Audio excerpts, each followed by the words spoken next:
민주당이 어제 법사위를 통해서 윤석열 대통령에 대한 탄핵 청원 청문회입니다.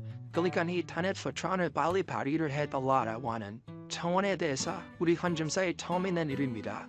청문회를 실시하겠다라는 것을 어제 결의를 했습니다.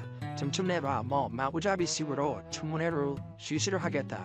오는 19일, 26일 두 차례에 걸쳐서 또 최상병 사건과 관계되는 이종석을 비롯해서 인성근 모두 청문회에 부르고 증인으로 김건희 여사와 김건희 여사의 어머니도 부르겠다라고 하고 있습니다. 물론 이 청문회는 다른 청문회와도 다르고 또 국정조사나 국정감사와는 다릅니다. 참석하지 않는 것이 가장 적합합니다. 청문회는 무시해야 합니다. 민주당이 왜 이렇게 예상보다 빨리 윤석열 대통령에 대한 탄핵 관련 청문회까지 이렇게 급작스럽게 굉장히 서두르느냐. 그러니까 탄핵 난동입니다. 민주당의 탄핵 난동이 굉장히 급해졌다. 세 가지 정도로 보입니다. 민주당이 이렇게 급해진 것, 탄핵 난동. 첫째, 이재명에 대한 재판이 굉장히 이재명의 계산보다는 빨라졌다라고 하는 것입니다.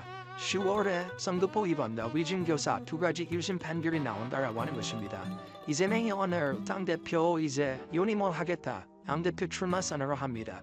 이재명과 김두관이 붙는다라고 하는데 김두관은 들러리밖에는 되지 않을 겁니다. 이재명이 10월 1심 판결이 나오면 가장 중요한 것이 법정 구속될 수도 있다라고 하는 것입니다.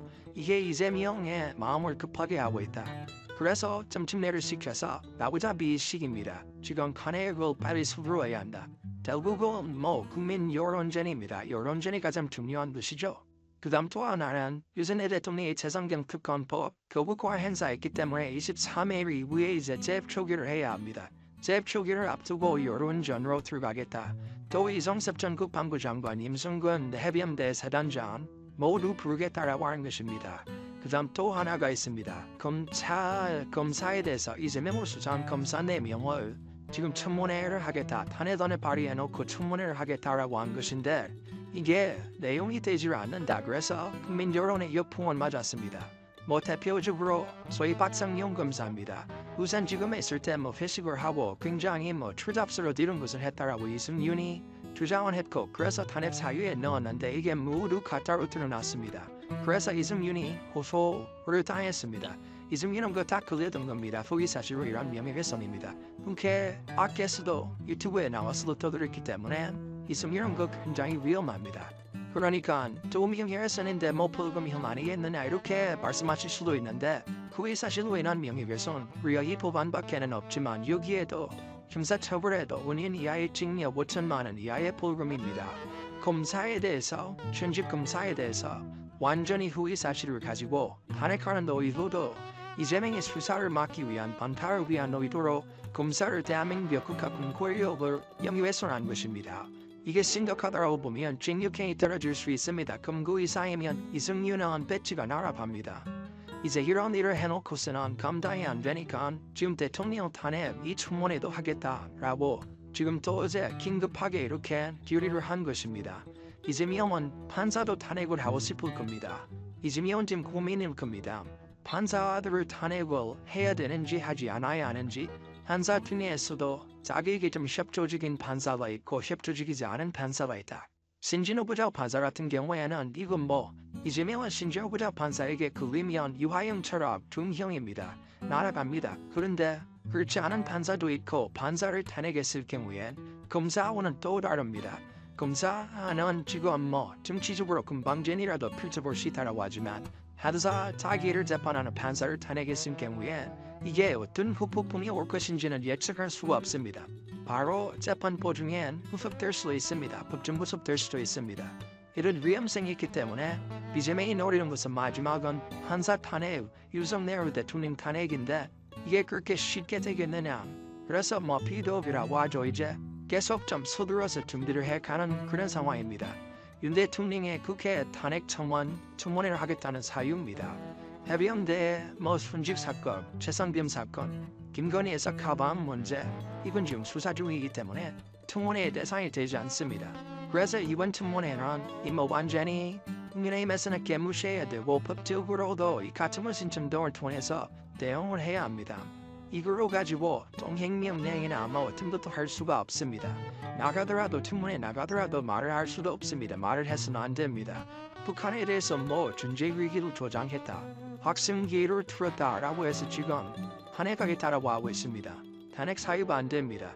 오히려 이건 잘한 일입니다. 또 이런 보안에 대해서 강제징용 관련해서 3자 변제 방안 추진한 것은 실질적인 정책이었다. 이건 잘한 겁니다. 탄핵 사유가 안 되죠. 후쿠시마 오염수 해양 트위터 방조했다. 이건 거짓 선동한 겁니다. 민주당이 거짓 선동을 해놓고서는 이거 탄핵 사유에 오른 것입니다. 그래서 이건 위법이다라는 이야기가 나오게 되는 것이고 이 부분은 한번 이러한 청문회를 추진하는 이 청문회에 대해서 법적으로 판결을 받아볼 필요도 있고요. 이게 지금은 국회에서 언제나 일어나는 일들이 우리 헌정사에 처음 있는 일들입니다.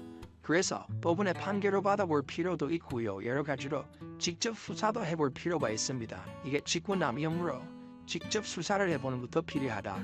민주당이 지금 지지율을 맺고 있는 겁니다. 여러 가지 여론조사를 하면 민주당의 지지율이 떨어지는데 조국 혁신당이 있기 때문에 야권에 대한 지지율이 여전히 과반 정도로 버팁니다. 국민의힘 지지율이 좀 높아지긴 했지만 여전히 40%에 미치지 못합니다. 가장 좀 심각한 것은 윤석열 대통령, 윤석열 정부에 대한 지지율입니다. 이게 30% 초반 중반에서 움직이지를 않습니다. 참 지지율이 중요합니다. 여론조사인데 결국은 국민의힘 지지율이 좀 윤석열 정부에 대한 지지율이 좀 뒤로 받쳐주면 과반 가까이 가면 민주당이 이렇게 난동을 부릴 수는 없습니다. 민주당 주변으로 저렇게 원칼텔입니다. 민주당의 지지층의 핵심은 기존의 지역적인 크기에다가 이제는 이권으로 모두 카르텔로 형성이 되어 있습니다. 이걸 깨부시기도 쉽지 않다. 특히 윤석열 대통령에 대한 지지를 끌어올리기 위해서는 하지 부분 윤 대통령의 국정회의하는 태도 또 그도 이야기가 나오지만 김건희 여사 부분 이런 것들이 좀 말끔하게 될 필요가 있다. 그보다 더 중요한 것은 국민의힘의 지금 당대표 김선하고 있습니다. 국민의힘의 자세가 좀 달라져야 된다라고 하는 것입니다. 국민의힘의 이번 전당대회를 얻고도 지금 노후의 분열의 위기까지 이렇게 몰리고 있습니다. 이런 부분들이 좀 정리가 돼야 이 지지율이 올라가고 지지율이 받쳐줘야 국정에서 여러 가지 선택을 할 수가 있습니다. 탄핵 난동도 셔빠지고 막을 수 있다라고 하는 것입니다. 물론 윤석열 대통령이 사이로 빼지 않는 이런 것에 건드릴 이유도 없고 민주당의 이런 탄핵 난동을 제압할 여러 가지 방법들을 가지고 있습니다. 언제나 개파라든지 당의 분열은 선거 때문에 생깁니다. 선거 때부터 시작이 됩니다. 선거 때 한번 갈라진 서로 간의 감정은 정말 치유가 되지를 않습니다. 그래서 경선 선거 때 참 조심해야 되는 부분이고 어제 이제 TV 토론회, 첫 토론회가 열렸습니다. 현재 시제 국민의힘이 이 한동훈을 얻고 한동훈이다 반 한동훈이다 일부 친여원을 중심으로 해서 한동훈 사퇴 가지를 이야기하고 있습니다. 근거는 없습니다. 한동훈이 왜 사퇴해야 되는지 근거는 없습니다. 어제 한동훈도 철규와 지금 도심원을 얻고 무인도에 가는데 한 사람만 갈 수 있다. 누구와 가겠느냐라고 하니까 철규와 가겠다라고 하니까 왜 철규냐라고 그 진행자가 물으니까 철규와 무인도를 같이라면 도심원은 따라올 것이다 이렇게 재치 있는 답변을 해서 참 화제가 되고 있습니다. 철규 도심원을 중심으로 해서 한동훈에 대해서 공격이 심해지고 지금 이제는 더 친윤 중진이다라고 하면서 김기현 권성동 나서서 한동훈을 때리고 있습니다. 이 부분을 좀 생각해야 합니다.